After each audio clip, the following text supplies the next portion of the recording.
Hello friends, welcome back to U K dreams.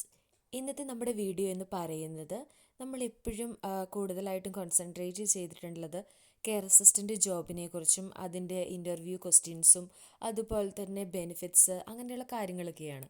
അന്നേരം ഇന്ന് ഞാൻ നിങ്ങളുമായിട്ട് ഷെയർ ചെയ്യാനായിട്ട് ആഗ്രഹിക്കുന്നത് നമ്മളൊരു കെയർ അസിസ്റ്റൻ്റ് അല്ലെങ്കിൽ ഒരു കെയർ ഹോമിൽ വർക്ക് ചെയ്യുന്ന സമയത്ത് നമ്മൾ എന്തൊക്കെ ഡിഫിക്കൽട്ടീസാണ് അല്ലെങ്കിൽ എന്തൊക്കെ ബുദ്ധിമുട്ടുകളാണ് നമ്മൾ ആ ഒരു കെയർ ഹോം ഫീൽഡിൽ ഫേസ് ചെയ്യുന്നതെന്നുള്ളതാണ് ഇന്നത്തെ വീഡിയോയിൽ നിങ്ങളുമായിട്ട് ഷെയർ ചെയ്യാൻ വേണ്ടി പോകുന്നത്. വീഡിയോയിലേക്ക് പോകുന്നതിന് മുമ്പ് നമ്മുടെ ചാനൽ ഫസ്റ്റ് ടൈമാണ് കാണുന്നതെങ്കിൽ ഒന്ന് സബ്സ്ക്രൈബ് ചെയ്യുക. അതുപോലെ തന്നെ ഈ ഒരു വീഡിയോ ഇഷ്ടപ്പെട്ടിട്ടുണ്ടെങ്കിൽ ഒന്ന് ലൈക്ക് ചെയ്യാനും മറക്കല്ലേ. നമുക്കറിയാം, നമ്മളൊരു കെയർ അസിസ്റ്റൻ്റായിട്ട് വർക്ക് ചെയ്യുമ്പോൾ നമുക്ക് ഒത്തിരി അഡ്വാൻറ്റേജസ് ഉണ്ട്. ലൈക്ക് നമുക്ക് നല്ല സാലറി കിട്ടും, നന്നായിട്ട് എയിം ചെയ്യാനായിട്ട് സാധിക്കും, അതുപോലെ തന്നെ നല്ലൊരു ജോബ് സാറ്റിസ്ഫാക്ഷൻ ഉണ്ട്.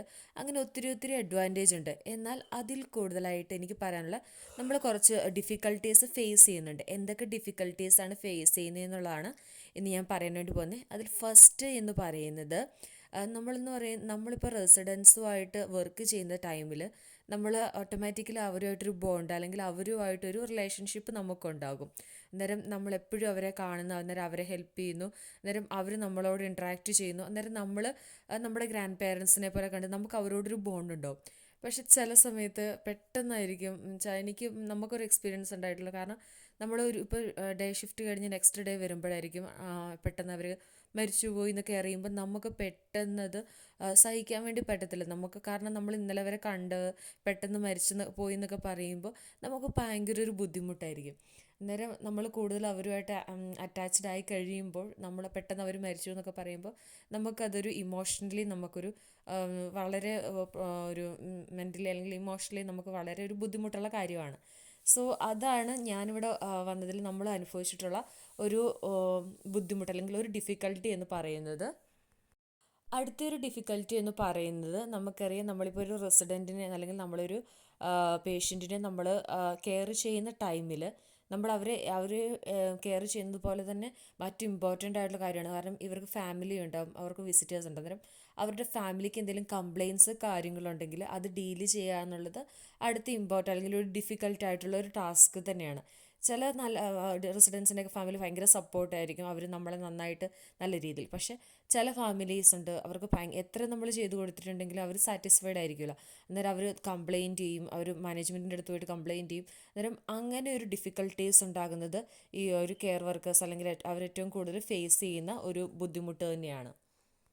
അതുപോലെ തന്നെ ഏറ്റവും കൂടുതലുള്ള മറ്റൊരു ബുദ്ധിമുട്ടെന്ന് പറയുന്നത് ഇപ്പം നമുക്ക് പ്രോപ്പറായിട്ട് ട്രെയിനിങ് കിട്ടിയിട്ടില്ലെങ്കിലുള്ള ഒരു പ്രശ്നമാണ് പറയുന്നത്. നമുക്ക് കൂടുതലായിട്ട് നമ്മൾ മറ്റൊരു ബാക്ക്ഗ്രൗണ്ട് സ്റ്റഡീസ് എന്നൊക്കെ ആയിരിക്കും വരുന്നത്. അന്നേരം നമുക്ക് ഈ ഒരു ഹെൽത്ത് കെയർ സെക്ടറിനെ കുറിച്ച് കൂടുതലായിട്ടുള്ള കാര്യങ്ങളൊന്നും അറിയത്തില്ലായിരിക്കും. അന്നേരം നമ്മളിപ്പോൾ മെഷീൻസ് യൂസ് ചെയ്യുമ്പോൾ അല്ലെങ്കിൽ മറ്റു കാര്യങ്ങളൊക്കെ ചെയ്യുമ്പോൾ നമുക്ക് പ്രോപ്പറായിട്ട് ട്രെയിനിങ് കിട്ടിയിട്ടില്ലെങ്കിൽ അതും ഈ ഒരു കെയർ വർക്കർ മേഖലയിൽ വളരെ ഡിഫിക്കൽട്ടായിട്ടുള്ളൊരു കാര്യം തന്നെയാണ്.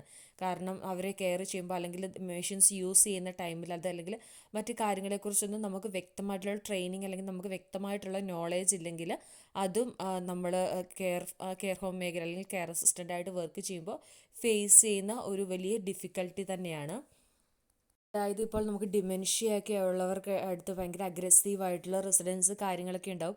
അന്നേരം അവരെയൊക്കെ എങ്ങനെയാണ് ഹാൻഡിൽ ചെയ്യേണ്ടത് അല്ലെങ്കിൽ എങ്ങനെ റിസ്ക് റെഡ്യൂസ് ചെയ്യുക എന്നുള്ളതിനെക്കുറിച്ചൊക്കെ നമുക്ക് പ്രോപ്പറായിട്ട് ട്രെയിനിങ് കിട്ടിയിട്ടില്ലെങ്കിൽ, പെട്ടെന്ന് നമ്മൾ മറ്റൊരു ഫീൽഡിൽ നിന്ന് വരുന്നവരാണെങ്കിൽ നമുക്ക് അതിനെക്കുറിച്ചൊന്നും ട്രെയിനിങ് കിട്ടിയിട്ടില്ലെങ്കിൽ അവരെ മാനേജ് ചെയ്യുക എന്ന് പറയുന്നത് വളരെ ബുദ്ധിമുട്ടുള്ള കാര്യമാണ്.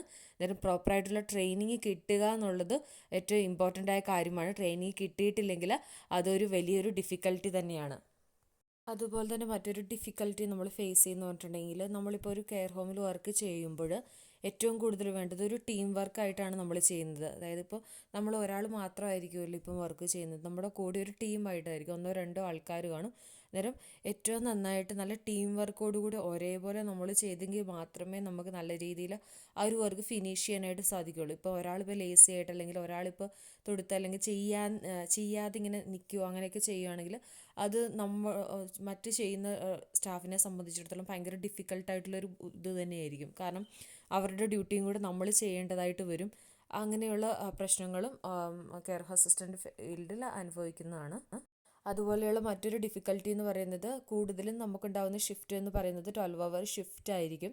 അന്നേരം കണ്ടിന്യൂസ് ആയിട്ട് നമ്മൾ വർക്ക് ചെയ്യുന്ന സമയത്ത് നമുക്ക് ഭയങ്കരമായിട്ട് ടയേർഡ് ആവാനും അതുപോലെ തന്നെ നമുക്ക് ഭയങ്കര ബോഡി പെയിൻ കാര്യങ്ങളൊക്കെ ഉണ്ടാകാനുള്ള ഇതുണ്ട്. കാരണം വെച്ചാൽ നമ്മൾ ഈ ഒരു ഫീൽഡിൽ വർക്ക് ചെയ്യുമ്പോൾ നമ്മൾ ഫുൾ ടൈം എൻഗേജ്ഡ് ആയിട്ടായിരിക്കും. കാരണം റെസിഡൻസിനെ ലിഫ്റ്റ് ചെയ്യുന്നത്, അല്ലെങ്കിൽ നമ്മൾ ഏറ്റവും കൂടുതൽ അവരുടെ കൂടെ നടക്കുന്നത്, അതുപോലെ അവർക്ക് ഷവറൊക്കെ ചെയ്യുന്നത്, നമ്മുടെ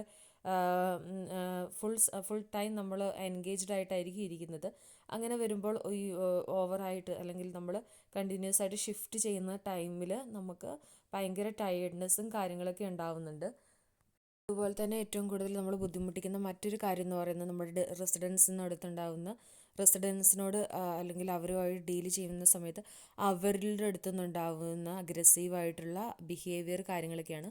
ഇപ്പോൾ നിങ്ങളൊരു ഡിമെൻഷ്യ യൂണിറ്റിലാണ് വർക്ക് ചെയ്യുന്നതെങ്കിൽ നിങ്ങൾക്കറിയാം, അവർ ഭയങ്കരമായിട്ട് അവർ പേഴ്സണൽ കെയർ ഒക്കെ കൊടുക്കുന്ന ടൈമിൽ വളരെയേറെ അജിറ്റേറ്റഡ് ആയിരിക്കും നമ്മുടെ അടുത്ത്. ഫോർ എക്സാമ്പിൾ നമ്മളെ സ്ക്രാച്ച് ചെയ്യുക, അല്ലെങ്കിൽ നമ്മുടെ മുഖത്ത് സ്പിറ്റ് ചെയ്യും. അങ്ങനെ ഭയങ്കര അഗ്രസീവായിട്ടായിരിക്കും നമ്മളോട് ബിഹേവ് ചെയ്യുന്നത്. നമ്മളെ മെൻ്റലി അല്ലെങ്കിൽ ഫിസിക്കലി തന്നെ അവർ നമ്മളെ അറ്റാക്ക് ചെയ്യാൻ, അല്ലെങ്കിൽ അവർ നമ്മളെ ഭയങ്കരമായിട്ട് ഉപദ്രവിക്കാനൊക്കെ ശ്രമിക്കും.